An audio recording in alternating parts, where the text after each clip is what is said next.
we go. Hey, how's it going? Hey. I'm good. Hey, what's up? What's up? Good. Yeah, good. Classic. You had Wait, a- three, yeah, four different time zones? Yeah, 4. 4 different time zones. Oh yeah. How Crazy. cool is that? Yeah, that's So awesome. cool. That's cool. Eh? That's technology for you. What a pleasure. I know. So connected in today's world. Yeah. There we go. Oh, here we go. Hey. Good whoa. morning. Just got out of the shower. I see. Nice. Just called You're Finny so in. tan. Finny's just having a morning swim. Oh wow. There he man. is. That looks Oh, man. terrible. It's amazing. We're on. Yeah, I know. Wait, where are you? I was staying with some friends because our house is not finished. Oh my Hey, Finn, God, how's it going, buddy? Hey Finn, how you, my man? How was your swim? Oh, do I hold it? Yeah. Should I put in headphones or no? Yeah, Finn, you gotta get. Yeah, okay. Actually, should I wear my Nalu sweater? I have it with me. Yeah, why not? Oh, That'd be cool. Because I got I I'm mean, sporting mine here, guys. Come on. Yeah, you got it. Looking You got good, it. boys. Man. It's a Nalu hat. Woo, I feel like out of 100%. place now. Yeah. Cool Real stuff. good. Sorry for Woo. this. Don't apologize. It's early, buddy. It's early for you, my man. Yes, 7 a.m. Yeah. I just woke up and I jumped in the pool to get woken up a bit. But Woo, that's the way to do it. Yeah, that's the best Yeah. way. That's for Thanks sure. so much for getting up to have a chat, Judge. no, We of course, appreciate it. anytime. awesome. Well, we're so honored and grateful that you guys chose us to, share our stories. And it's inspiring for me to know that other people are inspired by our lives and our lifestyle and our brand. And I want to spread it as much as possible. So this is a perfect platform to do so. Yeah. So yeah, let's 100%. just dive into it. Yeah, I mean, you guys are super inspiring, kids, for guys like us as well. It's just amazing seeing what you've done and what you're doing. And, there's millions of other people out there that are going to be super inspired by it too. So, let's share that message. Let's do it. Definitely. Cool stuff. It's dead. Oh, no. Okay. Oh god, that's a whole new thing. Have you got a Wait. battery by any chance? Wait, I'm supposed to have my phone? Yeah, you have to Yeah. record your voice. So like right now I'm recording it with my phone on the voice memo. Oh my God. Wait, can't you use Simon's phone or something? Simon. You're in the clear now, Finn. You're all good, buddy. Yeah, I'm good. Yeah. I'm good. Yeah. Now it's not me that's holding up the horse. You got I'm back You got a phone. with the charge. Oh, you machine. Well done. So what do I do with it now? I'll get You're mine. totally ready, guys. Get out of And It's here only and you 10 guys- past 7. beauty. Well done, guys. That's Oh, good. classic, Everybody. man. How's it going, man? That was awesome, man. Yes, that was good, Good man. chat. That was cool, man. I really enjoyed it, eh? Yes, but me too. It's just so cool having the young, just Yeah. light, light-hearted, Yeah. fun. They're not stressing about the phone and who cares. It's just cool, Yeah. I mean, they really have done a flippin' cool thing. The Wow. kind of stories that they had to do to make it happen. I just love that. Really care. Wow. But what Amazing. amazing. Finn is so cool. He's just such a surfer dude, Yes, chilled, He is a nothing bothered. But he's also he's still switched on, it's cool. Lang switched on. This is what's all worth it, you know what I mean? And just having a chat and listening to Dali saying what she said, it's this is flipping hustling, you know what I mean? This is what it's about. I agree. People like that inspire me as well. Just get on with it and do it. But Yeah. Get on with it. Yeah.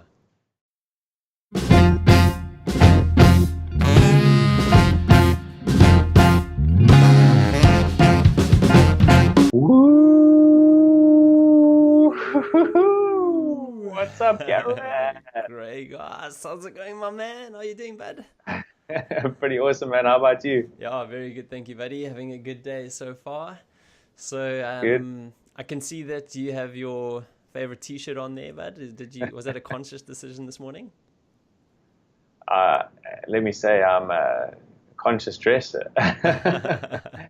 No, I actually not really. I tend to be quite minimalistic in what I wear. So I have a few outfits that I just wear every day, and I look more or less the same almost every day. And I have a handful of T-shirts, but I'm not particularly conscious about it to this point, to be honest with you. But I do think that's going to change after having this chat with our awesome guest, DALI and FINN, from this week. Hey.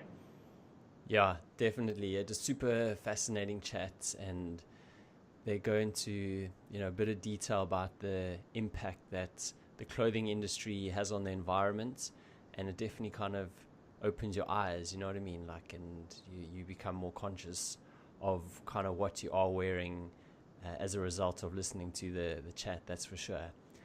But another thing that was really, really awesome about the conversation is just the energy that they brought to the chat, you know. So just to give a bit of detail, like these guys are 17 and 14 years old and are two of the most inspiring kids I've ever spoken to and met in my entire life. And yeah, it was really nice and really refreshing to speak to them. What did you think, Craig? Yes, I couldn't agree more. They were like, both of us ended that when our chat with them, and we were just like, whoa, there was so much fun. And we just realized so many things, like we need to lighten up, we need to laugh more and have a good time. And they've been doing that the whole way through the growth of their business. So these youngsters, I mean, they really are young, like you said, and they've built this business called Nalu, which is a clothing brand that gives back to the community. And we get into that into the chat, obviously, in quite a lot of detail. But the whole way through, they've just had this energy and excitement and fun associated with the growth of their business, but also the way they give back and the way they care for others was just so inspiring. It's like you will really meet people at this age, I feel. I haven't met that many that inspired me as much as they did. Yeah, for sure. I think it really made me like do a reconciliation of kind of my own life and make me think, like, what are you actually giving back here yourself, Gareth? You know, you have these two amazing kids who have built this brilliant company, and they are, through their company, empowering kids like their own age and younger with a super bright future and hope for the future. Yeah, totally. The empowerment aspect was something we also took from this, and the feeling of hope. And I think they give hope to many other kids around, or especially in India at the moment, but around the world soon to be. But they also gave us hope on a personal level, just in terms of, we were like, wow, like there's people out there at this age that are like just wanting to help others. And if there's two of them, there's going to be more of them. And it's just a really exciting thought for the future. And, you know, there were a few other things that we could say about them in terms of their business. But the biggest thing there was just the feeling of excitement for the future, for caring for others, and the way that two individuals can have this vision for helping so many people around the world is just you know, we've never seen anything like that. So we're just so excited to get into this chat. Yeah, definitely. There's so much energy in the chat, so much value, and we can't wait for you now to hear what it's like for DALI and FINN to be ridiculously human. All right, guys, so here we are with DALI and FINN. Woo! Hi, guys. Thank you so much for coming on. Hi. Yeah, How's we're the day honored going? to be here. Beauty, how's your day It's been? such a cool opportunity. My day's been great. It's been pretty short. I woke up, jumped in the pool, and then I'm here. Yeah, that's how it's been so far. My day, on the other half, has been very long since it's like exactly 12-hour time difference since I'm in New York and Finn's in Bali, and it's like 7 p.m. So it's been awesome. Yeah, that's so cool. We have a serious global call going on here. 4 different time zones, 4 different cities, 4 different countries. It's pretty cool, isn't it? Yeah. And one of us has the best view, that's for sure. And I'm going to say, Finn, that spot where you're staying now and the pool look pretty amazing. Yeah, Wow, it's this palm tree. Am I allowed to show it a little bit? Yeah, let's check it out. Yeah. Yeah, but let's have a look. So for everyone on the you can see it's like podcast, palm trees. Yeah, wow, it looks Yeah. amazing. Ah, It's Bali. Bali, Indonesia, and we have an overlook over the rice fields, and it's incredible. It's like a dream come true, you know? Yeah. So tell us a bit about where you're staying. What, you're staying with some mates now, is that right? Yeah, we're staying. Well, we're kind of couch surfing, me and my dad, because we're building a house at the moment, in really close to the beach, just like 30 seconds away. So we were staying with my grandpa, and now we're staying with my dad's mate, and now also my mate. And it's been fun. I've been just surfing and skating every single day, working a bit on Nalu and other things, and yeah, it's been pretty good life here. oh, that's awesome. It sounds. I'm pretty glad that you mentioned that you're working a little bit as well. You know, I think your sister. Yeah, no, of course. Yeah. Cool. And what are you up to over there, Dali? What you been up to today? So today is Monday, and actually I don't have classes on Monday, but I am currently at school because I was just doing some homework, writing some papers, and yeah, doing some more Nalu work. It's been heaps of fun. I actually just went to a school in Queens, and I spoke about Nalu in front of the girls there, which was super cool, and I actually came here straight from that talk, so it's been a busy day. Yeah, that's so cool. And you're based in New York now, hey? That's right. Yeah, I live in Manhattan. Yeah, that's awesome. What do you think of Manhattan? I love it. Ever since I came here 2 years ago, I knew I was going to live here. So yeah, I came here when I was 15, and I moved here when I was 16. Now I'm 17, but it's just the city. It's such an amazing energy, and when I'm here, I work so much better than when I'm anywhere else in the world, which is so weird. But there's something about that constant hustle that everyone has that makes me just want to hustle as well. So it's very much my favorite city in the world right now. That's so cool. It's funny when you say like hustle and stuff like that, because one of the guys that we follow is like one of our sort of, you know, like mentors in a way, Gary Vaynerchuk. I'm sure you've heard about him. He like always talks about the hustle, and like especially in New York City, like everyone's doing it. So you're definitely in the right place. Exactly. That's New York's all about the hustle. If you don't hustle here, then you're gonna get eaten.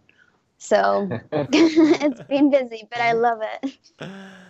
And I guess, Finn, you guys visited there not too long ago. You stayed there for a little while, but I guess you missed surf, I'd imagine. Yeah, Bali is definitely my home. As soon as I got here, and I smelled the air, saw the palm trees, saw the Indonesian coast, I'm home, you know, and it makes you really know where your home is. But New York was fun. I went to a school in Brooklyn. I rode my bike there every morning. I really got into basketball there. So that was pretty cool. And I got to be with DALI every day. So we do miss her here a lot. I miss you guys too. Yeah, I know. But it's life, you know. You have to leave the nest and do other cool things, like go to Parsons or New York. I mean, I guess it's been weird. Sorry, just the whole like transition, since it's been only 2 weeks since we haven't seen each other, and it's the first 2 weeks of my life that I'm not living at home, so it's a big adjustment. Yeah, wow, that is a big adjustment, hey? Geez, only 2 weeks now. So how are you finding it, and where are you living? Who are you living with? I'm actually living with a super, super cool guy. His name is Simon. He's actually our first full-time Nalu employee, and he's a 21-year-old Canadian guy, and he's just out of this world. So he's my buddy, working on Nalu together here in the city. Super cool. That's awesome. Did you meet him like there, or did you know him before? It's funny. We actually met in Bali. He went into our store and he reached out to us on Facebook to interview us also for a podcast, which is so weird. And then we stayed in contact. And then 2 years later, we just met up in New York. And then we went to his place in Montreal. And then we were like, "You're awesome. Why don't you move to New York to work for Nalu?" And he was like, "Right on." So now he's here.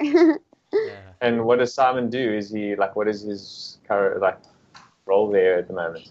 he's kind of like a jack of all trades. He does everything with me, but he's super, super good at marketing and filming and photography and being like a creative director. Wow, that's so cool. So, sounds like you guys are like serial podcast guests now, because I listened to you on, is it Goldcast, the one with the UN? Yeah, the UN just launched it. It hit top 100 podcasts on iTunes last week, which is super cool. Yeah, that's Really? super cool. Yeah. Nicely done, buddy. Yeah, That's cool. It is cool. Yeah, it's a really well put together podcast. Actually, the two ladies that do it are super inspiring women and really spreading a nice message on there. They're doing so amazing right now. Yeah. And did you actually meet them in person, or did you do it over like Skype as well? No. We went to their place in the Hamptons, and they recorded everything while we were sitting at the dinner table. So it was really cool. Awesome. Yeah. That's cool. Yeah, that's something that we one day would look forward to being able to do more of, is to have a dinner together, record a podcast kind of thing where there's something special about being there face to face. Hey. Yeah, there is. It is. But there's something special about being in 4 different time zones as well. So I'm totally embracing this. That's cool. Yeah. So discussing sort of where, schools and that kind of thing, you guys grew up in the Netherlands as when you were much younger. For reference of this podcast, I should just say this. I'll say when you guys were youngsters or younger, you're both young. For everyone listening, DALI is 17 and Finn is 14. Is that right? Yeah. And so just so when I say when you were younger, people understand what I mean. You guys grew up in the Netherlands, and DALI, I did say I was going to ask you to say your original school's name. Okay, you guys ready? Yeah. We went to the Adriaan Roland Hogeschool. Yeah. In Bergen. So it's like 30 minutes outside of Amsterdam. It's a beautiful little village. It's like a lot of artists go there. And I guess we lived there for most of our childhood until I was 10 at least. I think you were 7 or 8. Maybe I was 11. Yeah. Mm-hmm. I think I left when I was like 9. It was a very stable childhood until, our parents decided to take us traveling for a year, and everything sort of went the other way since changed. Then. Yeah. Yeah, that's so cool. Hey, I remember I traveled South America for like 6.5 months a few years ago, and I met these people that were traveling with their kids, and I was just amazed by the kids. You know what I mean? Like they were the most mature, the most sort of streetwise and smartest kids, and it was because that their parents had taken them traveling with them. You know what I mean? Like they were youngsters like you guys, and they were just socializing and holding conversations with people that much older than them in the youth hostels and stuff like that. And I think it's such a cool way to grow up. Yeah, it totally is. I mean, I think a lot of what shaped me as a person is, being exposed to so many different cultures at such a young age and meeting so many different people from all of different countries. Like I was 11 when we traveled for a year all over Asia, and it totally opened up my view, to the brighter, bigger world. It wasn't just our little town in Holland anymore. It really helped us develop new skills and want to explore the world even more because it was so amazing. Yeah, I thought the world kind of revolved around my hometown, and then the first time I went into a third world country was in India, I think. And it was just insane seeing all the roads, all the people, and it was just chaos. And I loved it so much. And that I'll never forget that moment. As soon as I stepped out of the airport, I just saw everything. It was just insane. And that really changed me. That was one of those moments in my life. Yeah. I can totally imagine. It's, cool. especially from the Netherlands, it's very everything is smooth, everything is kind of, and then you get thrown into a place like India, and it's just must be a massive change. But you you guys totally embrace that, which is awesome. Yeah. Mm-hmm. And Definitely. for a bit of context, talking about travel, we actually met when you guys were talking on stage in Europe. I think it was in Malaga, in Spain. Well, near Malaga, and so that was just for me when I first thought, like, wow, these two people are like just insanely inspirational at such a young age, and we obviously didn't have our podcast yet, but I always thought there'd be a time that we'd have a good sit down and a good chat. So here we are. So thank you so much again for coming on. We do appreciate. Well, look at us now. Yeah. How cool is it that we're all together? And I mean, both Finn and I can speak for both of us, I think, that we're feeling so honored to be able to share our story on this platform. And with you guys, you're so cool. And we met you, like, how many years ago was it now? Like, quite some years ago. 3 or 4, yeah. 3 years ago, right? And like, so much has happened since then. And, we're so excited to share all of that with you guys tonight. Good stuff. Mm-hmm. Or this morning. Yeah. Oh, Yeah. or this morning, or wherever we are. I mean, it's tonight for me. Yeah, I must say, Finn, but when I was your age, like getting up at that time in the morning was never like a great thing. You needed at least 9 a.m. until you sort of got out of bed. Yeah, definitely. So we really appreciate you making such a big effort. No, of Thank course. you. No, I wouldn't miss this for the world. This is awesome. No, that's cool, man. So your parents are also from different countries, eh? Your dad's Aussie and your mom is Dutch, is that right? It's Dutch, yeah. Okay, cool. So that I guess they went traveling because they kind of are probably free spirits themselves as well? Kind of, yeah. My parents actually met in this protest in Tasmania, so they were always traveling. So I guess they kind of wanted to pass that down to us, which I'm really thankful for, of course. Yeah, best parents in the world. That's so cool. I mean, they totally were. They were just kind of like, why don't we take our kids out into the world for a year and show them what it's like to not, just stay in one place. And I think that, there's a few moments in your life that change your life forever. And so many things happened within that trip that are still impacting me every single day. And of course, Nalu came out of that trip. So literally, like, just our parents deciding to take us out into the world has created such a huge ripple effect in our lives that we're still every day, thankful for. Wow. Yeah, that's... You go, Craig. Go ahead. Good. Yeah, so I was just going to say, that's like just so super cool, eh? And when you say your dad and your mom met at a protest in Tassie, like, is your dad Tasmanian or is he like Australian? I mean, it's the same country, but you know what I mean? Like, he grew up really close to Melbourne, so cool. It's still pretty far. Yeah. And have you guys my been mom out was to a long way Australia? from home. Yeah, we go almost every single year, every Christmas to see my nana and grandpa. Me and my sister went not 2 Christmases ago.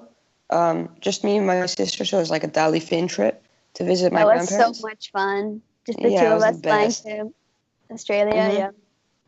What did you guys get up to? Yeah. We ate a lot of great donuts. And Yeah.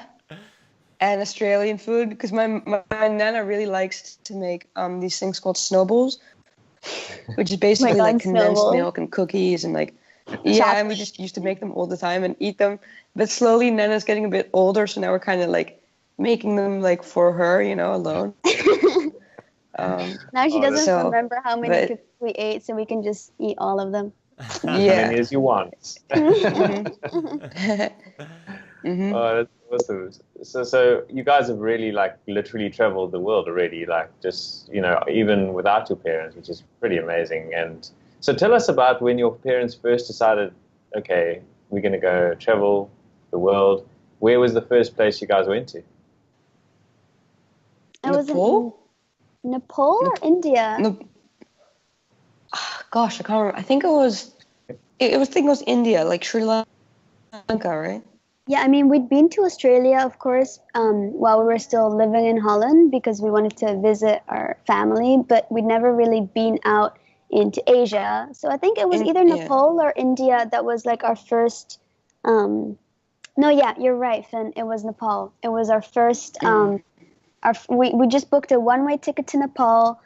That was it. Like, we had no plans for the whole entire year, and I remember arriving there, and it was just such a completely different world. But you know, I was totally open to it. Like, I wasn't scared, or I wasn't like I wasn't terrified in any way. I loved seeing all the different people and feeling different things and experiencing different things. Like, life was so different, and I just wanted to experience and explore all of it. Gotta be a bit honest, when I first got there, I was a little bit scared, like scared but like amazed, as well. I remember we got this taxi driver and he was driving like really fast and sketchy. And then we hit this pothole and then my mom banged her head on, do you remember, DALI? And that was like really weird, for me to see.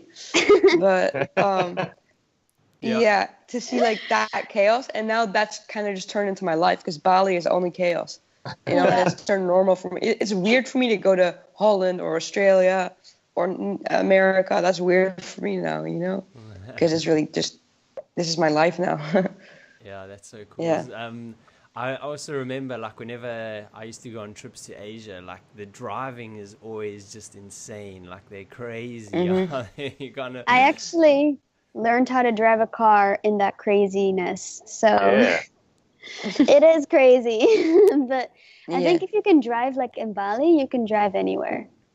But Bali driving, driving in Bali is considered like a different type of driving. It's called Bali driving because it's like there's no like rules. You kind of just go with the flow, and you connect with the person that you're coming in contact with. So yeah, Bali driving is pretty hard. But you know what's always amazed me in those sort of places in countries where let's say there's fewer rules or the rules are different, let's say, it seems in a way no one's getting like super upset or like angry with each other, because like you drive in the road and like here on the Gold Coast, let me tell you, people have got like a little bit of road rage every now and then. If they sit in traffic for 10 minutes, but there it's like just never happens. Like, why is that? I actually remember going to Australia once, right after we just spent a few years in Bali, and someone was like, I can't remember who was driving, but someone in the car that was driving was like yelling at the person in front of us, and I was just like so confused. I was like, what are you doing? Like, he's just chilling, like, it's the red light, just give him a few seconds, like when it goes green, like just chill, and yeah, that was something I totally picked up on. But I mean, in the West, everyone's so fixated on getting somewhere so fast, but in Bali it's super chill, so there's no road rage, which is great. It's like in Holland, people assume that they're not going to drive straight away, so like when the green light goes, the people at the back, they start tooting like straight away. It's like green light. So I'm like, what? Yeah, it's crazy how driving is so different in other countries. And also, like, the funny thing about like Asia, I think. Can you hear me? Oh yeah, you guys just all froze for like a couple seconds, but it's all good. Okay. We're back. Yeah. So yeah, we're good. The funny thing about like Asia is that people love to hoot, they love to beep all the time, and like it's just crazy. Like, no one gets upset about it. It's just like, yeah, cool, just hooting, it's no worries. It's like everyday life. But if you have to do that in like the West here, people get so upset. It's crazy. Because I think in Asia they're kind of like friendly toots to show them that they're there, Yeah, exactly. Yeah, it's like a warning sign, like, I'm coming. It's like a beep. Yeah, exactly. So, and in the West, it's like holding on. Yeah, it's an angry honk. Yeah. All the things we can say about traffic and anything. I mean, everything is different in every different culture usually. So, we can talk about it endlessly. That's true. So just to backtrack a tiny little bit, your folks, like, they obviously took you out of school. I'm assuming, like, you hadn't finished school. So what was the sort of conversation that they had with you? And like, were you guys fluent in English when you left? I'm assuming you are in Netherlands, mostly. Not at all. In Holland, I spoke a bit of English because my dad, like, he spoke a little bit of English, but I didn't know any English when I went to third world country. I really started picking up in English when I actually moved to Bali at the age of 10. Yeah, but apart from that, I didn't know any English. And regarding, like, the conversation they had with us, it was kind of like they were open to whatever we had to say. Like, they didn't just come up to us and say, DALI and FINN, we're leaving tomorrow to this, to explore the world. They really set us down and they were like, what would you think of, going to these different countries for a couple of months? And, like, they showed us different, like, pictures of the countries we were going to visit. And, like, I even did some research about them. And, like, they showed us what homeschool we'd be doing as we were traveling and all the things we'd be able to see and explore. And that really inspired me to want to do it. So I think both of us didn't really have a grudge or anything to stay in Holland. I was mainly just really excited to see the world because I knew that not many people had opportunities like we did. Not many parents take their kids traveling and out of the system for a year. So I felt lucky, and I felt like if I had said no to that opportunity, I probably would have still been living in Holland. So always say yes to things, to cool things. Yeah. I was so young at the time, I didn't actually notice that we were actually going to India. So one day I just gone to a plane and I just ended up in India, and I was like, cool. Sweet. That was something you would say, yeah. Yeah. Classic. And yeah, but it's really cool because in India I also discovered surfing, and, like, surfing is like half of my life right now. Yeah. So that's I discovered something really cool there too. Yeah. So let's talk about that for a second. Like, did you just get on a board one day? Did you go for a lesson? How did you, like, pick that up initially? Well, it was me and my sister. We learned together in this little area called Sri Lanka. I'm sure you guys know it. And it was this really cool little bay where there were surfboards, and I was just like, let's try it. So then me and my sister, we rented a surfboard and we started surfing. And then one day we actually ended up at the back of the waves, and then me and my sisters looked at each other and we're like, oh, we're actually picking this up. We're, like, at back, and, like, we can catch, like, waves now and stuff. And I just fell in love with it. And then when we moved to Bali, it started really picking off. I went surfing, like, 3 or 4 times a day, kind of, like, on weekends, like 4, during the weeks, like, twice. So I just really felt, yeah. And the waves in Indonesia are pretty well known. So you probably got some decent waves regularly, I'd imagine. Yeah, it was really cool. Like,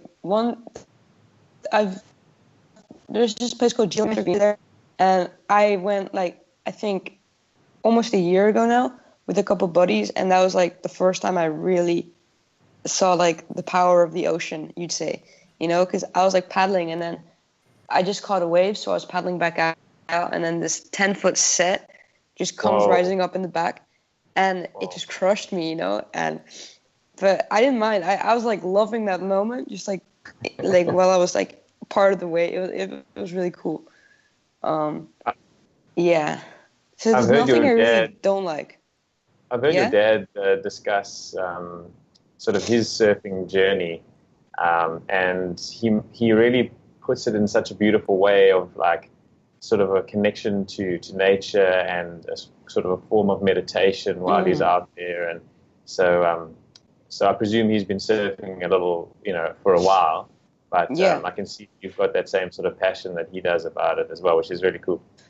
Yeah, there's nothing, like, some people really like running or doing other things, but my real connection to nature is surfing. So there's this thing called a barrel, right? It's when the wave kind of curls up like that. And when you're inside of that, you're part of nature. You're literally inside nature, and like it's like an echo in there, and you can hear it, and it could last for literally a split second, and it'll feel like forever, and you're never going to forget it, And I'll do anything to get those moments back again, So I just kept surfing, kept doing it, and it's just insane. Yeah, that's so cool. You have to be like a fairly decent surfer to catch a barrel, that's for sure, because it's not like it's easy, is it? I mean, it's kind of hard. Well, Finn is for sure like a decent surfer. I love watching you in the ocean, and like you said, like when we first started learning surfing, it was so much fun. Like we were just in Sri Lanka with our big blue foam boards, and we were like, this is for beginners. Let's get the hard boards. And then we got the hard boards, and we felt super cool. And like we started pedaling out again, and it was just like, it was such a great memory. I actually remember looking at photos of our very first few waves a couple of months ago, and you were so small, Finn. You were so cute, and like your blonde little hairs. I think I have a photo of me catching one of my first waves as like a tiny little kid, so I could send them to you in Sri Lanka. Yeah. Awesome. Definitely. Yeah, that'll be super cool. So I just got a question. So on your travels, you mentioned that your folks were homeschooling you. How did you find that? And like, how did you kind of structure it around the travels and around your day? What was the arrangement there? Well, it's kind of like you have sessions of it. Like you can literally not do homeschool for a week and then have one day of 8 hours just chaka, You're just in your room and you're doing your homeschooling with your parents. So I actually liked it a lot. I didn't really think much of it. It was fun things. I used to really like doing it, but now school would become like kind of hard, so I don't like it as much anymore because it's getting in the way of like my surfing and skating and stuff. But back then it was really fun. I think with the homeschooling, you're able to work through all the material way faster than you would do in a normal classroom. So yeah, like Finn said, sometimes I just do school once a week because I just like bang out all the sessions and all the quizzes and all the things. And it was super cool because my parents didn't actually have to teach me because we got this program that was a Dutch program. It's called the World School. And it was just this online program where, we did have to carry books. We actually both carried like 40 kilograms of books with us while we were traveling. It was most of our luggage were just books for homeschooling. But we were able to do everything ourselves. Sorry, someone's just moving into it. We're able to do everything ourselves, which was super cool because that's where we gained like a sense of independence, I guess. It was up to us to finish all the assignments. It was up to us to do the homeschooling. Yeah, it sounds so cool actually. Like you and it actually makes a lot of sense, I think, in a lot of things like in business and that, you often have, let's say in inverted commas, 9-to-5 job, but you could probably do a lot of that work in your own time differently. And I think that probably taught you how to do that as well, like really work hard and be productive at certain times and then enjoy the other times, like that real, instead of just working all the time, Yeah. You cool there, Finn? Yeah, good. The thing's running out of battery, so we have to change the headphones and put in the charger. Don't worry about it. We've got it covered. So while we're discussing just some schooling, now you guys went to the Green School in Bali, and that's quite a famous school, and Gareth and I both found that really interesting. We would love to know a little bit more about what it was like there, what it is like there, and what you guys thought of it. I mean, the Green School is one of the best schools. And yeah, sorry, you can go first. It's okay. Go for it. Oh, okay. So like, I don't really agree with the schooling system, to be honest. But Green School is like one of the schools that really stick out from that. It's like, first of all, it's a school made out of bamboo, all right? So there's no walls, and it's just super free. And they give you time to work on your projects, because in grade 8 to kind of graduate to high school, you have to do this thing called Quest project, where you do something that has that is sustainable, has social justice, and it's just green in general. And that's where Nalu also really came from as well. That's something that really helped from that. So Nalu, Green School played a really big role in Nalu too. And also Green School gave me time to surf, because in the morning they did this thing called the High Performance Surf Program, where 3 kids, me and 2 of my friends, could go surfing in the morning for 3 hours and then make it to school at 10 o'clock. We went with my teacher that could surf, and he'd take us in his car and we'd listen to music, and it was super fun. Yeah, so Green School has really supported me, my passion, our project, and yeah, definitely a lot of things. The Green School is amazing, because I remember about 2 years ago, actually watching a documentary on it, on a TED Talk or something like that. I think John Hardy did a TED Talk on it, the founder of the school. Yeah, he did, didn't he? Yeah, and I was just amazed at how they built the school. It was built in such an amazing, sustainable way, but I thought the best thing about it was how beautiful it was. It's a real beautiful school, beautifully designed, like Finn said, it's the biggest bamboo building in the world, and the classrooms have no walls, and it's a very sustainable school. And like you said, it's so inspiring just being in that environment. So Nalu really sort of, this initial seeds of the idea of Nalu really started when we were traveling in 2011 all the way through to 2013. But it really started out as a Green School project.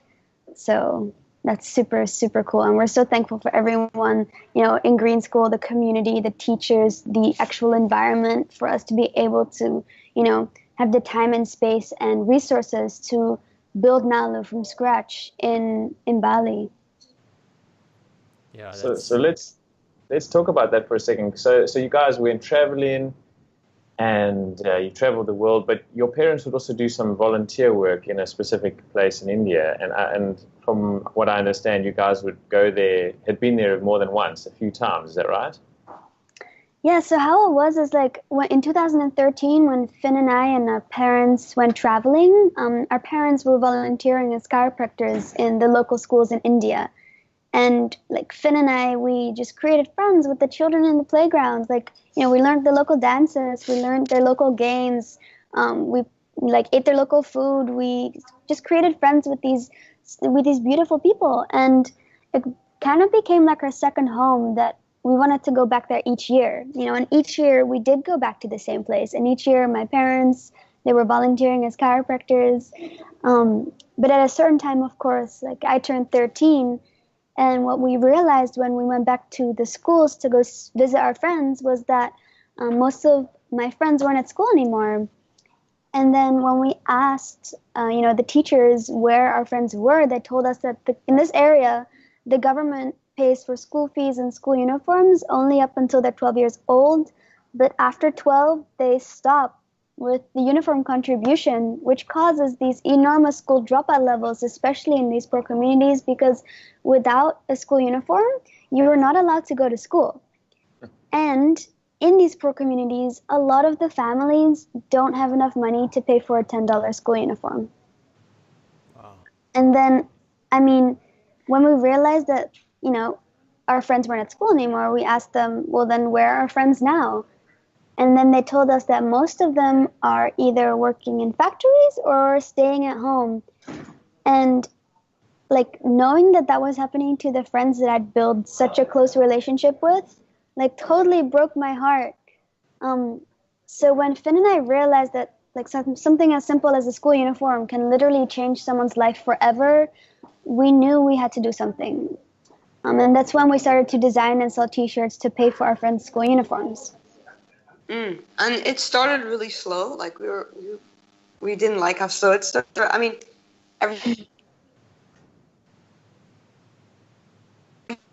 everything, when you start something, it starts kind of. We made the shirts for $20 and sold them for $15. So we were losing money with every T-shirt we sold, but we learned from that. Right? So then next we were like, okay, let's get a different place to make 40 T-shirts, and those sold in 4 weeks, and we were actually making money for our friends. And then we made a big jump, and we were like, what about 400 T-shirts? Why don't we try that? So you can really see how it went, right? It had like a hockey stick effect.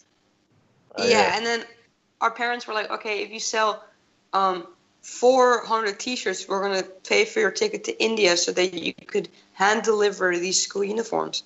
And so we did. And we gave our very first school uniform to this girl named Pretty.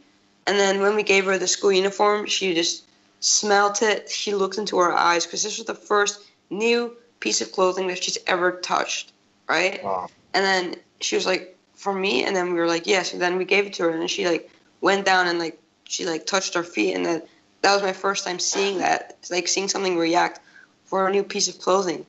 And then she just ran into the bathroom. She put it on, and then when she came out, it was like she was like 10 times taller with pride. Wow. She was just and then the whole school was watching, right? So that really boosted her level of happiness and power, and it was just one of those things. So that was insane for me to see something that I could easily give to someone, change someone's life like that, in that way. It was actually, now she's. Sorry. Yeah. It was breaking up, so I thought you were pausing. Yeah, the last time that we were there, we figured out that she actually made it to college. So that school uniform, she was gonna get married, and live with someone. But then when we gave her a school uniform, her whole life turned around, and now she's studying in college, just for a simple $10 school uniform, right? A simple breakfast at Starbucks, $10, just changed someone's life like that.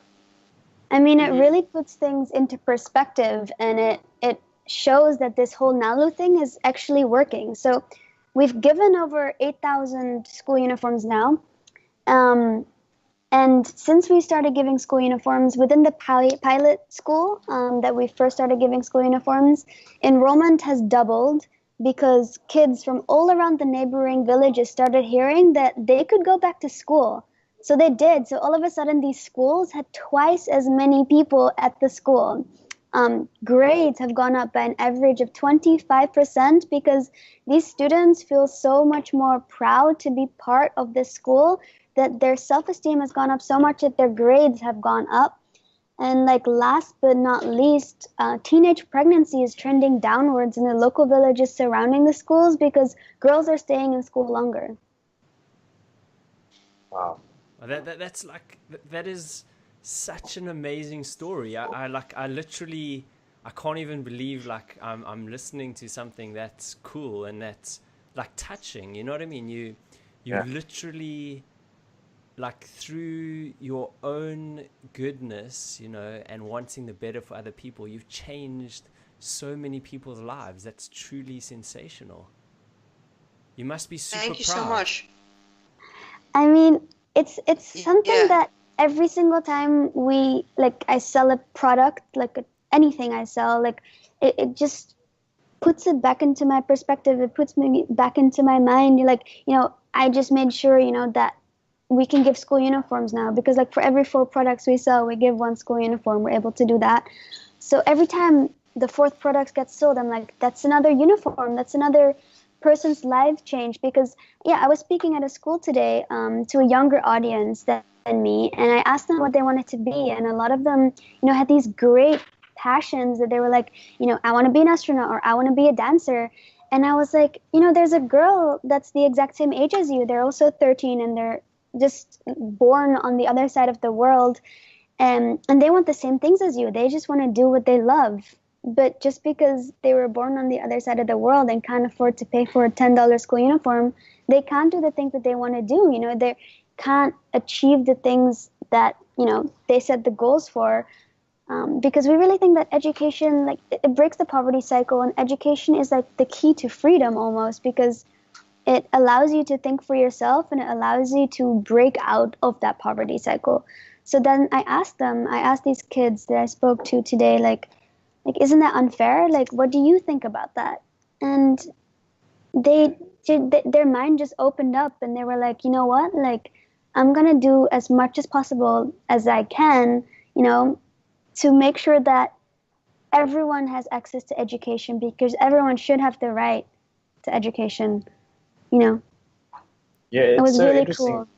Because, you're discussing education, and the fact that you speaking to those kids is another form of education. Like, I didn't know myself that if you didn't, in certain countries or places, if you didn't have a school uniform, you just couldn't go to school. So you've educated me and those kids, for example, and through that education, other people can make that decision to help someone else again. So it's just, like you said, it's so important to just be able to communicate these things to people and educate people around how different it is around the world. And it's not just as simple as going to the store and getting a new one for some people, Yeah. So just really interestingly, you guys really, like Gareth said, it's just an incredible story. Like, it just blows me away every time I've heard you guys speak and again today. But what made you guys in the beginning decide to make a T-shirt, for example? Were you guys a little bit creative, or why did you choose that as a way to make some money to give to the kids there? It was actually really cool because Finn's a great drawer. He's always liked to, draw designs. And it was my 14th birthday. And we went to this really, like, small little factory in Bali, like, on the side of the road.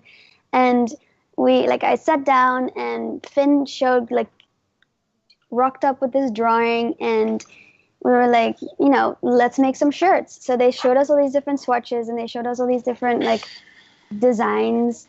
And that's how it all started. We produced 8 T-shirts, like Finn said. So the first 8 T-shirts literally took us like 6 months to sell. Then the next 40 sold within a month, and the next 800 sold within a couple of days.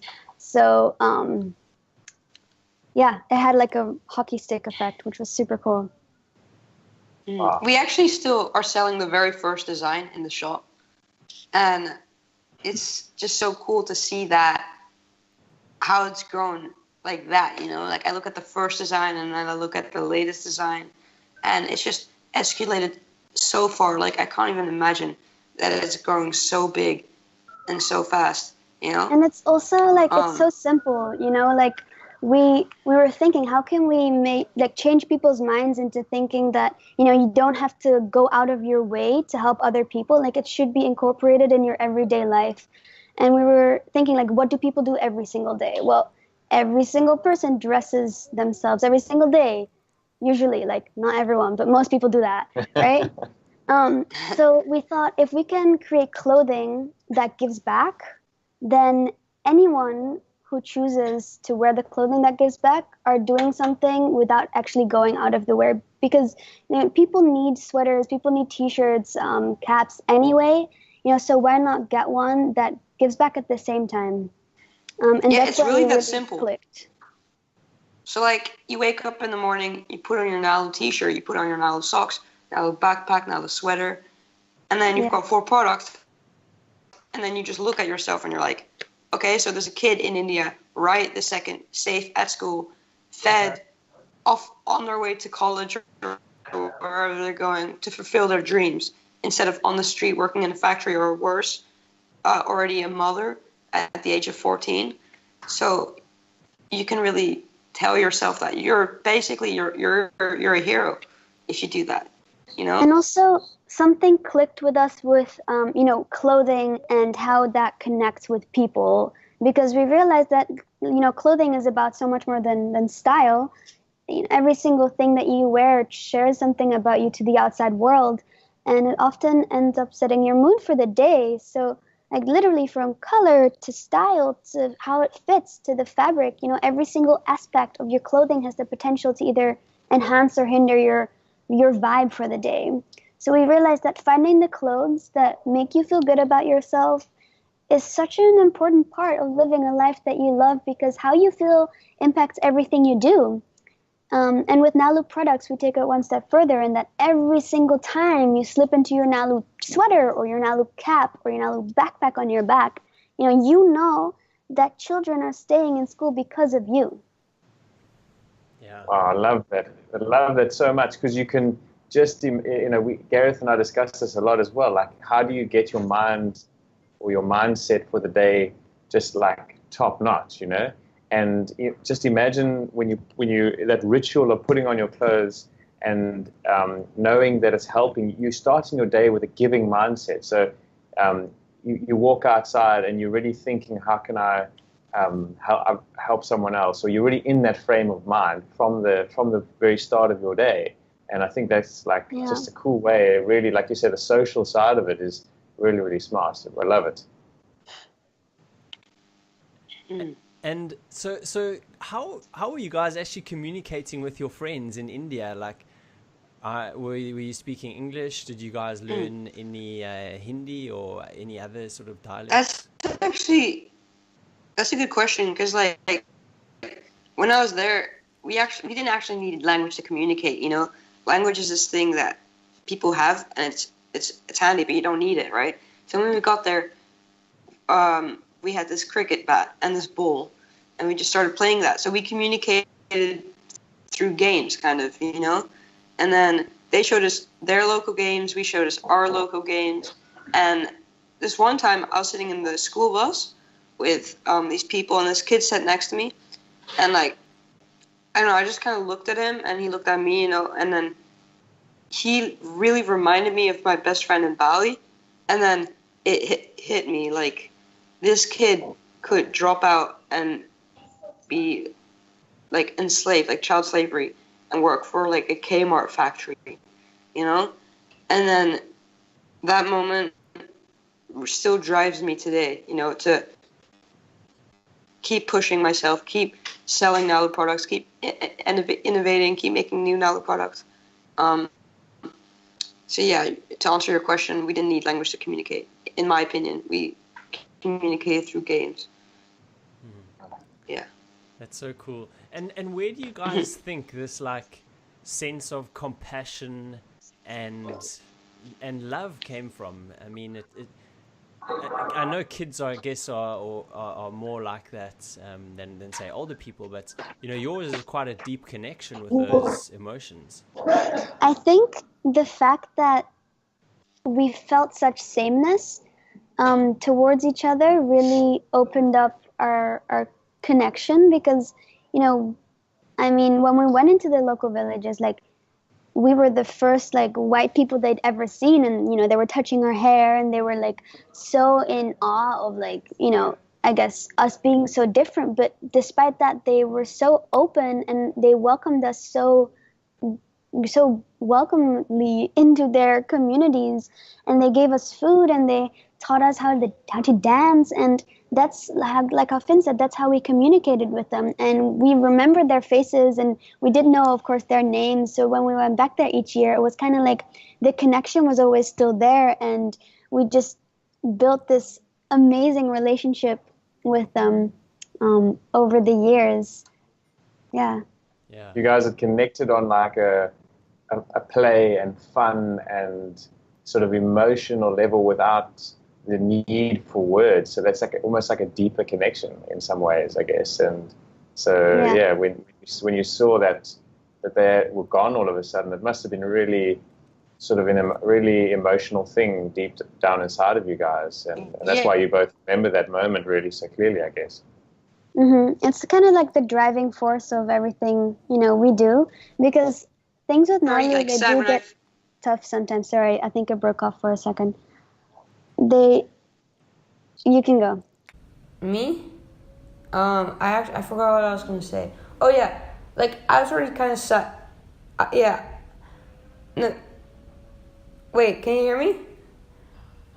No, because when I first got there, I was already kind of sad, because I thought that everyone kind of moved schools, and I was like, oh crap, now I can't play games with them anymore, But we were still curious, so then we asked where are they? Have they like all moved schools? And then they told us the news, right? And then that was like, hold up. So the people we've been playing games with for now almost like 3 years, they're gone because they can't afford a school uniform. So that just like really hit us, you know. Because we definitely connected with them on a.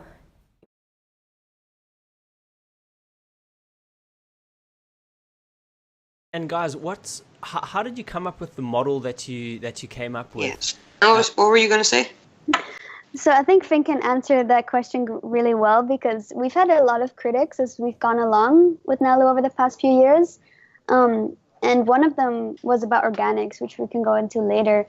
But the second main critic was, how we were portraying our giving towards our customers and how to make it the most clear and transparent thing out there. Because, of course, the consumer wants to know how much of the money actually goes to the uniform, how it all works, how it all connects. And I guess Finn can continue with that if you want. Yeah, so it kind of started out, we tried the one-for-one model, kind of like Tom's. It didn't work because it was just simply financially impractical. So then we tried with every 50% of our sales we give to school uniforms. And this didn't work because the profit margin was really easily changeable. And our customers, of course, didn't like it. So then finally we tried with every 4 products, we give 1 school uniform. And that's been working really well, actually. And it's kind of cool because it's there's 4 people in our family. And Nalu means 4 in a different language. And it's 4 products, 1 school uniform. And there's 4 letters in the word Nalu. Cool. And real, yeah, and the word Nalu, it actually means wave in Hawaiian. And we chose it because like a wave, we wanted to have a ripple effect throughout the world. Ah, that's cool. So how did you come up with the name though? Were you researching it or? Basically, I told you, I love surfing, right? Yeah. So I kind of wanted to have to do something with surfing. So Hawaii is kind of the land of surfing, I'd like to say. So I looked up what the wave meant in Hawaii, and it meant Nalu.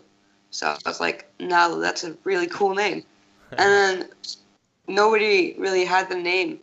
So we thought, why don't we use it? And then we did. It was actually kind of funny because that's what we thought, right, when we were young. And we were like, no one owns the word Nalu, let's use it. But then we realized that it was a really popular name, and it's a 4-letter domain name. And Nalu.com had already been taken, and Billabong owned the words Nalu. And once we found that out, everyone advised us to change our name as soon as possible because legally they would have been allowed to ask for the profit of all the sales with any shirt or product with Nalu on it. But instead of changing the name like everyone told us to, we actually emailed Billabong ourselves and said hey dude, what's up? So we started this brand and it's actually called Nalu, and we know that you've owned the word Nalu since 1989, but hey, could we use it? And we put in all of our links in our videos and our, we explained about Nalu, and then surprisingly enough, they gave us the word Nalu. Wow. So that just also shows big brands like Billabong were this is cool, let's just support these kids, which really was super cool because otherwise we would have had to change the name. But they literally gave it to us for free. That's one of the coolest things I've heard. That's amazing. Go Billabong, you know what I mean? Wow, that's so cool. Yeah, we owe them one. They're awesome. And do they have any affiliation with you, or do they help you at all, or was there anything else after that? No, they don't. They were just this is what we can do for you. Here we go. You guys are cool, but that's it. Yeah. Yeah, That's cool. But it did end up being the best. It did end up really helping because now DALI's of course in America. And she's doing so much with Nalu, and she's making new Nalu lines. So if that didn't happen, we wouldn't have been able to use the word. Yeah. So if you want to do something, you have to chase it. Yeah. Even if it's so ridiculous, then even if you're gonna email a massive brand like Billabong to us for their trademark, you just have to do it anyway. I mean, the worst thing that could happen is a no, and you can't use the word Nalu anymore. Yeah. I guess there's going to be lots of hurdles, and I mean, we've had lots of hurdles, but we've learned so much from our like failures or whatever. I don't really like to call them failures because I don't think anything is a failure because you learn from it. And I also like the fact that other younger people, it gives them some type of hope that they can also do things. And I just want to, like, if anyone young or old or anyone age-wise, doesn't matter, is listening to this, is that, you can do whatever you want. You can create whatever you want. All you have to do is put your mind to it and stick to your plan, because like the sky is not even the limit. We have so many stories of like really weird things that happened just because we were so persistent with what we wanted and our dream that it did happen. Yeah, that's so cool. So can you give us like one of those sort of weird things, like, that happened? You should tell the Donna Karan story. I was actually thinking of telling my high school story. Both. Oh yeah. So okay. I was in 10th grade. I was in high school in Green School, Bali, and it was really cool. And then I got accepted out of a few thousand kids with 30 other kids to be the Global Teen Leaders of the Year. And I got flown into New York for a week to do this really cool program. Anyway, I ended up staying for 2 months instead of 2 weeks because I love New York so much. And I found out about Parsons, the school for design in New York. And I went to the head of admissions and, I showed her my portfolio and I was like, this is what I'm doing with Nalu and this is what, I want to do. And I really want to go to this school because I think that all the things I'm going to be learning here are going to help me improve Nalu and are going to help me like be a better designer and then eventually be able to give more school uniforms. And she was like, this is so great, like I love it. You should go here. Like, why don't you apply? And I said, like, there's just a little problem. Like, I haven't finished high school yet. And then she said, in order to go to a college, you have to have completed high school. Like, you know that, right? And I was like, yeah, but is there, like, any way we can bend around that rule? Like, can we do something? Or, do we have, like, a little connection here? And she just looked at me and she was just like, honey, like, come back in 2 years. And I was like, oh, like I don't mind high school, but I felt like I wasn't learning the things that I wanted to learn. Like I wanted to go to this school. I wanted to go to Parsons. So I started researching and I found out about the GED. It's the General Education Diploma. And it's practically this 9-hour test that if you take it and you pass it, you get your high school diploma. So I was like, this is cool. I'm going to do this. So I went to the GED office in New York. And when I was like, I'm here to take my test, they were like, you have to be 19, 2 years out of high school, and you have to be a U.S. citizen, which like all three of them I'm not. So I was like, oh, this sucks. And I had to, go back to Bali, and I was ready to do 2 more years of high school, which wouldn't have been that bad. But when I was there, I realized that I could take my GED in Singapore. So right when I found out, I booked my tickets to Singapore for the next morning to take my GED. So the next morning, I flew to Singapore by myself, and I was so ready to take this 9-hour test. You weren't allowed to stand up. You were sit down for 9 hours, and you had to complete all of it. So I was so ready. I had my passport. I was like, yes. And I sat down, and then once I sat down, I realized that I was so fixated on actually being able to take the test that I hadn't really studied for the test. And I was like, oh my God, DALI, how could you have forgotten like the most important part of this whole entire thing, right? And I was like, okay, just do your best. You got this, go girl. Like, you're going to do fine. So like we did math was totally cool. English was totally cool. I did science was cool. I wrote an essay, like I did all of that. And then the last 2 hours of this 9-hour exam was U.S. history. Oh. And guys, like you should understand, like I have never taken a single class in U.S. history in my life, right? And here I was with this like multiple choice question about like some president, and I was like, I have no idea what this means or what this even has anything to do with anything. So I just randomly ticked like the multiple choice questions, hoping that I would have gotten them right. Because if you failed one part of the exam, like you failed all of it, so you don't get your high school diploma. I was just like, feeling the vibes, like, okay, I think it's answer B. And that night, I got my high school diploma. The next day, like, I applied to college, and then I got accepted, and I moved to New York, and now I'm actually sitting in the Parsons building right now recording this podcast. Wow. So That's an insane story. the story of, like, the sky's not the limit, because if someone says no, first time I tried to take the GED, no. First time I went to the head of admissions, no. Going to actually take the test, no. And then yes. It's all about, like, how far you want to go to get what you want.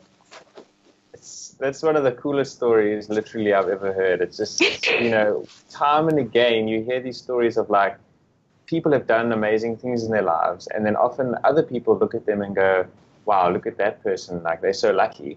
But then when you hear stories like that, that's not lucky. You like totally pushed hard, and you did so much effort. You flew to different countries on your own. You made that happen. Like, I just think that makes the big difference, and that's why you're sitting in Parsons in New York, and that's why your business for you guys is just going to do so well, because you've got that mentality in both of you. It's amazing. And I think, like, that's why I don't like when people say, like, oh, you're so lucky. And it's not because I don't appreciate what I have, but it is because every single person really can achieve whatever they want in life, as long as they set their mind to it.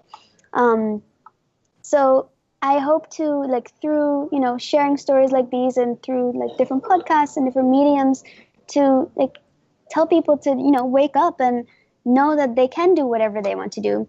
So luck is all created by yourself. And that's why I created my own luck here.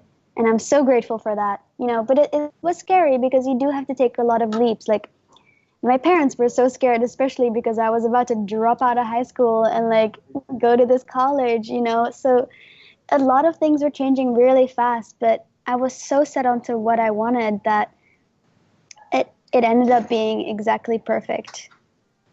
Wow. I totally just dig that message, and more people need to know that, luck doesn't just happen. Luck is a byproduct of extremely hard work and perseverance. That's how luck happens, which is so amazing. So there was also another cool story, and you know what, like, I totally learned something new tonight before the podcast. I had no idea that DKNY was actually the DK stood for the lady's name. It's Donna Karen. Karen. I had no idea. I was like, oh, okay, cool, that's cool.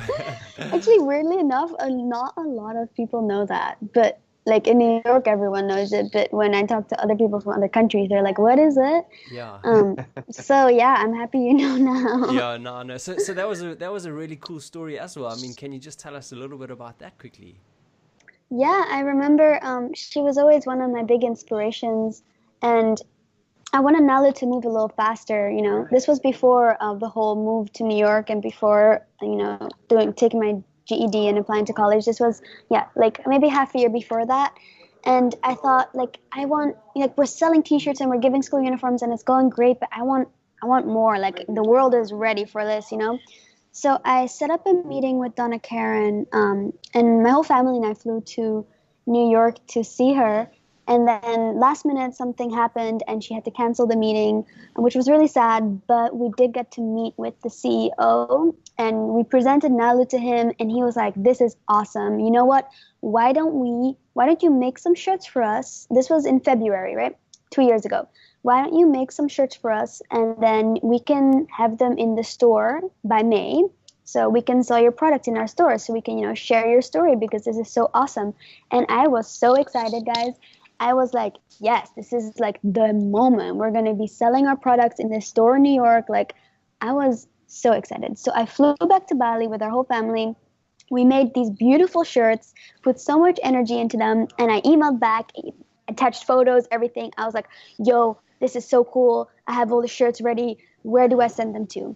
And then he didn't reply to me, and I was like, you know what if he's like on vacation? So I re-emailed him and emailed him like at least 10 to 20 times. Like I was low-key like emailing him. And he never replied. No.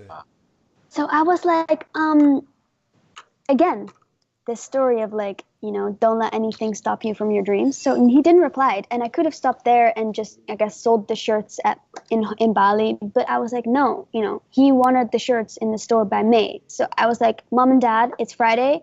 I'm leaving on Monday to New York to hand deliver the shirts to her because they're not replying to my freaking emails. So we booked a ticket. Before I knew it, I was on my way to hand deliver the shirts to Donna Karen, and I flew halfway across the world with my bag full of shirts for her. And it was a hustle. I was 15, all alone with so many suitcases full of these shirts with who knew if she was even going to take them, right? And then I rocked up at the store, and by chance, she was actually there in the store, which was like total coincidence. And she already knew about me, so she was like, "You're DALI, right?" And I was like, "Yes." And I did I talked about Nalu, and she was like, "This is amazing." So she bought all the shirts, and then she like totally opened up, herself to me. Like she invited me to her place in the Hamptons, and we hung out with her family and Barbara Streisand and all these amazing people. And it was such a cool experience. And now she's just an amazing person that continues to mentor me throughout different problems we have with Nalu, or even if I just don't even know what to do, she's there. Wow, that's again like an incredible story. So when you said to her, you rocked up there, you said to her, and you're presenting sort of your wares to her, she's like, "Hang on a second, you just flew all the way here just to make sure this happened." Was she kind of like that, or? It was kind of funny because we were there, right? And I was only supposed to stay for 2 days or 3 days or something. And then she called my dad, like, it was like in the middle of the night for my dad. And she was like, "Yo, like, I'm keeping your daughter in New York a little longer because I want her to come with me to like hang out." And my dad was just like, okay, like, so yeah, she's just really cool. She's a cool woman, really amazing. Wow, yeah, that's such an incredible story. I mean, once again, just kudos to you for that hustle and just believing in yourself and your brand and making sure that that what you wanted to do happened. It's just incredible. It's super inspiring. I really love it. So just to find out like a little bit about the actual clothing range. I know that you said you've had like a couple of issues, like guys from your school giving you a little bit of grief about it, and one of those was about the actual fabric, I think, that you used. It wasn't perhaps 100% organic. So can you just tell me like a couple of things, please? So just talk about like, say, that fabric story and which fabric you use, and then also the whole process of it. Like I know obviously in India, Sri Lanka, and all over Asia, there's lots of issues when it comes to like the child labor and the whole process involved in it. So your guys is slightly different to that, because you go to better sources and you use, I assume, older people, or you pay people properly, one of those things. Can you tell us a bit about that, please? Well, it was actually John Hardy that pushed us to go organic, right? So then we were like, all right, so let's try this thing out. So then we searched for like the cleanest and most organic clothing factory in the world. And we actually happened to find one in India. It's called Armstrong Knitting Mills. And we went inside, and it was just like, it smelled so good. And the people working there, they were like, it was like fair trade. They had got a bunch of these stamps that proved that they were like organic, and they didn't use child labor and all that.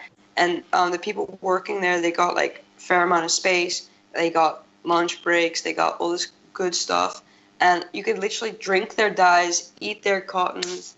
And we knew that we wanted to work with this factory, so then we started making them. And the sweater that Dali's wearing right now is completely organic. You could actually eat it if you wanted to. Yeah. So we're gonna probably be making all of our clothes there now. We're going organic. So yeah, we're not only like helping the kids, but we're also helping the world, because clothing is one of the most dirtiest industries in the world. Because everybody has clothes, right? And there's all these toxins in it that's not only bad for the earth, it's also bad for your body. And basically, all these clothes go to the waste, because people grow, and then that just ends up in the earth, and that's going to destroy it.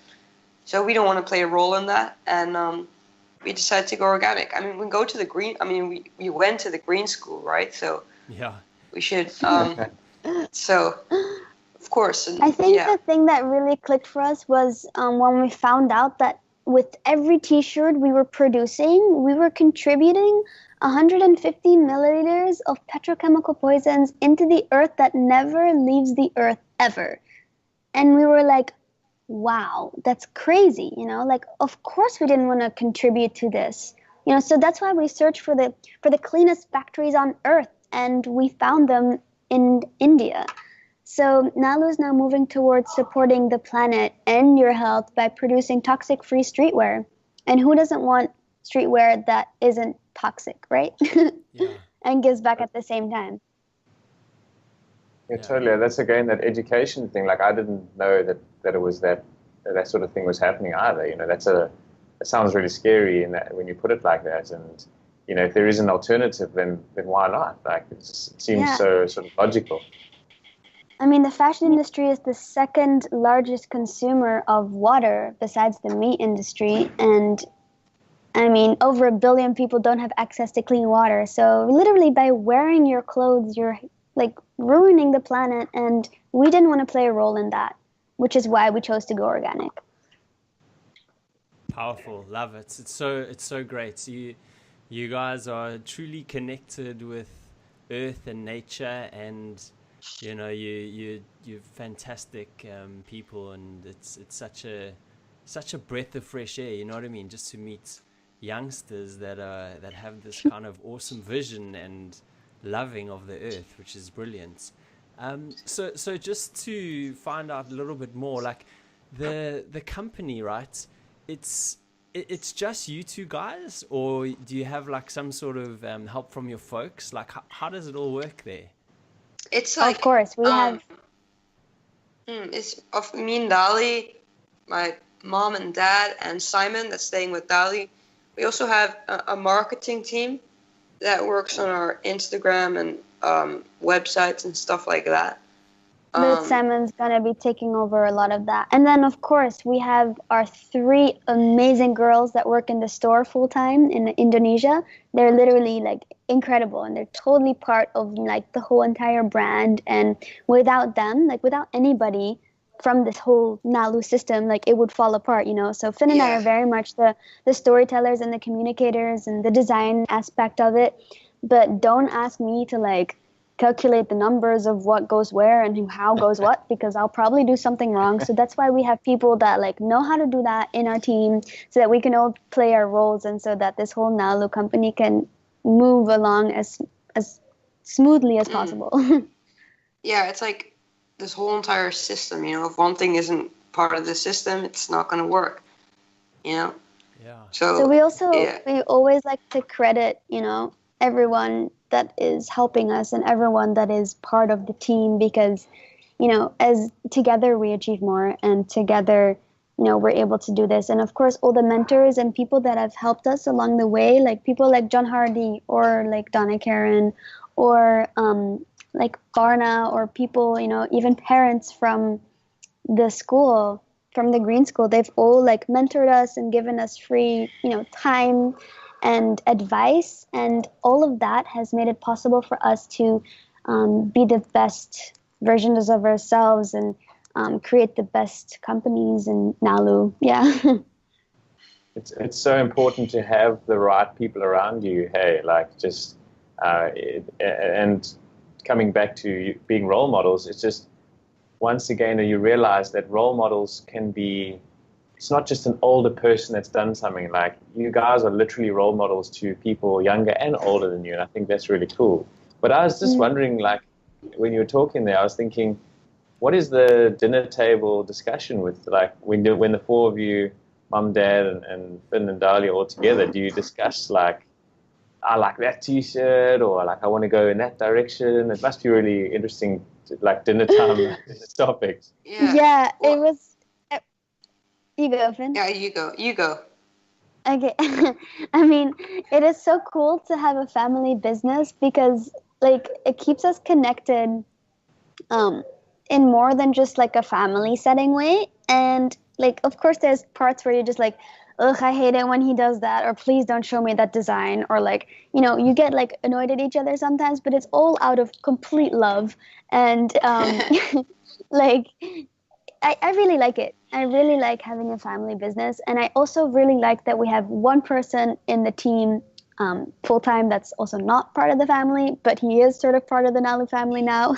So, like, you know, it's kind of like, it's really cool. It's different than most people will experience a normal business because most people aren't family running a business. So it's cool. Yeah, that's super cool. It's so nice to hear that, you know, you guys have such a great family relationship. And what about, like, brother and sister? Like, you know, I mean, let's be honest, like, siblings, you know, you have this rivalry at some point, and you squabble and whatnot. Do you guys have this, or you kind of? Sometimes we do, but not mostly. You know, it's I mean, of course we have fights.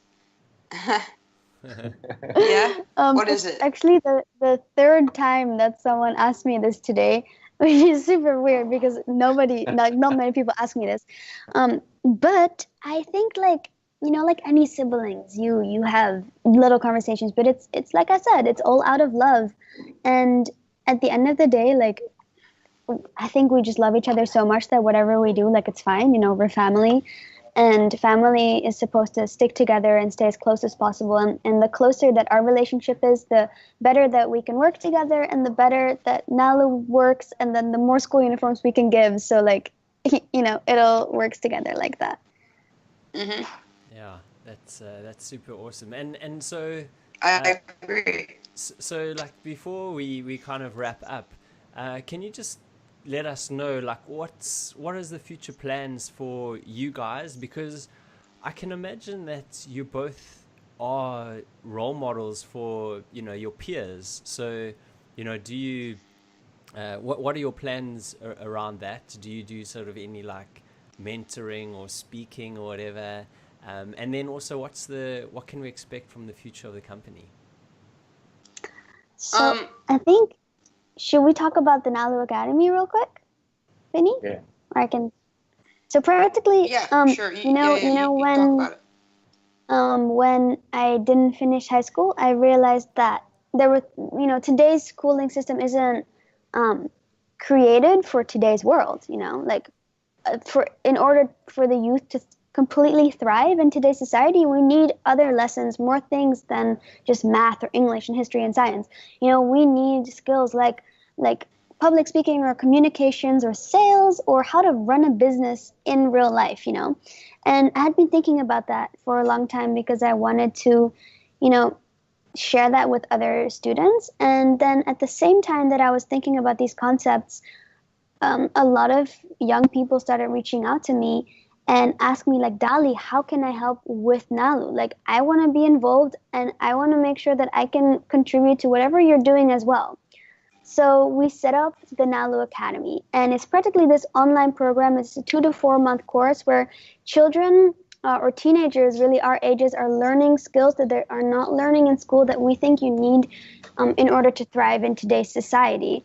And it's an online program, and at the end of the course, so practically they take Nalu and they build it within their own communities and sell as many products as possible. And then at the end of the 4 months, they get to go on a giving trip, on a Nalu giving trip, and give the very school uniforms that they are personally responsible for giving. So it allows them to learn all these skills that you need to learn in order to thrive, and give school uniforms and have your own business in your own community. So we launched the Nalu Academy about 2 months ago in Las Vegas, and we've got a lot of Nalu Academy students already selling and working Nalu. in their hometowns, which is so cool because the ripple effect is spreading in all sorts of places and countries. So if you're like age 13 to 18 and you're like, I want to do Nalu in my home and I want to learn how to run a business, you can sign up for the Nalu Academy online. It's such a good idea. Awesome. Yeah, you're just like setting the bar, and I don't know, Yeah. it's almost unbelievable to hear these things. Like, seriously, congratulations. I'm just like, Yeah. I'm quite like astonished that you just came up with this. It's just awesome. Probably seriously awesome. Thank you. Well, it is all and happening slowly Of but surely. course, there's so much stuff going to happen in the future too. Like, we're only 14 and 17. So just get ready, Nalu's going to come, and we're going to come strong and give more school uniforms and hopefully inspire other people to help. Well, man, you at the very least you've inspired 2 more people today. So there you go. Just keep up the good work. And Thank you. it just starts with those. It just starts one at a time. If you just keep inspiring one person at a time, it grows. Like you say, the ripple effect continues, and you guys are setting it up in a way to allow that to happen and to create a scalable philanthropic idea and a business at the same time. It's just such a great initiative. If you could just give us a few things. First of all, your little catchphrase that you guys use. I love it. Can you give it to us there? Let the way you live be the way you give. Yeah. Or Awesome. yeah. Well, I mean, we have many. We have You have like a few, Just yeah. Yeah, we have a lot actually. Yeah. We're That was gonna the one I our new first one. saw. The very That first one was probably let the way you live be the way you give. So basically, if you let the way, like, just leave it the way you live, like, just live your everyday life, and then be the way you give, just by putting on your shirt, by being the way you live. If you just put on your shirt, you can also be the way you give, That's how we kind of wanted to put it across. And so obviously the next so that question every there time, is... Sorry. No, sorry. You go. The next question is, okay, so everyone that's listening to this now is like, okay, I can't wait to get my hands on some amazing apparel from you guys. Where can people go and find out about the Academy, number one? And number two, where can people go buy your clothes? Well, a big place where we do our advertising and where we hit up www.nalu.com. Everything. You work hard for it. And our Instagram too. Nalu.clothing is our Instagram, where we give launches and show out other products and do cool stories and stuff. Yeah. So like, if you guys just like listen to the story and you're like, I wanna do something, I wanna make a difference in the world, like the easiest thing you can do is get a shirt. Like, that's this first simple thing. Buy it for your friend, buy it for your family, buy it for someone for presents, I don't know, birthdays, Christmases. Buy a present that gives twice, and then if you really want to get deeper involved with the whole entire movement, join the Academy. And if that doesn't fit your requirements, if you're too young, if you're older, maybe we can make some exceptions. But if you're just looking to help, you can even sign up to come for a Nalu giving trip online as well, which happens twice a year, where me and you guys and everyone, and usually a group of about 30 people, go on giving trips, either in India or in Indonesia, depending on your preference. And you get to give school uniforms personally, which is an amazing experience that will change your life forever, especially if you're parents and you're listening to this and you're like, wow, I want my kids to have the same experiences as they've had. Totally recommended to come with us and, enjoy those few days of giving. And yeah, those are the 3 main things. And I guess the 4th one is to just share this podcast, and spread the story with as many people as possible so that we can create a bigger ripple effect throughout the world. Yeah, for sure. I mean, that's so cool. What we'll do is we write up a lot of show notes, and one of the top things in it is all your guys' details, and that'll be all in the show notes. And we really can't wait to actually share your guys' story. And just to wrap up, I just want to say like a massive thank you to both of you guys. It's amazing like how inspiring you are. The fact that you have like this complete, I guess, lack of fear, you know what I mean, and you've just gone out there and you've done something so amazing, and you've built this company like with such great intentions is just something that so many people can aspire to and look up to, and hopefully like you will, like you'll touch so many people that want to help others as well. And for all the people that you have helped by giving school uniforms, I don't know, I don't actually like know how, like how amazing you've made their lives, and I'm sure you know that you have just completely changed things for them, which is just so cool. And I also actually, I just want to say thanks to your parents as well. Thanks to them for taking you out of school and for taking you on that round the world trip, because that was literally what kind of instigated all of this, which is awesome. So your parents are clearly just great people, and they've brought up two amazing kids, and you guys are inspirations, and we really look up to you, and we wish you all the best going forward. So thanks a lot for your time and for sharing your story. Of course, thanks for having us. What a heartwarming outro. Yeah, thank you guys. Thank you for letting us share a story on your platform. And I mean, you guys are awesome. I love this chat. Super thanks. Great way to start a good day. Thanks, man. And then, like, guys, we just to echo what Gareth said, I mean, I can't add too much. That was great, Gareth. But Jyoti and Vismai are great. Your parents are awesome people. I can attest to that. Such good people, genuinely good people. And this show is all about ridiculously human people, and I can definitely say the four of you totally fit into that category of people that we just look up to and are so grateful for people like yourselves that are just thinking, outside of their own little bubbles and creating hope and empowering others. I think that was a big story that, theme that I felt through the chat.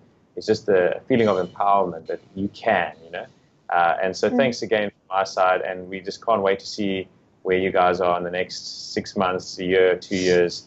And one last question from my side. Do you get it to an age where you're too old to come on a giving trip? No, never. No. Give as many times as you want. I'm going to be giving Everyone's welcome. dead. Yeah, awesome. Cool stuff. Well, thanks again, guys, and have an awesome day, guys. Thank you. Bye. You too.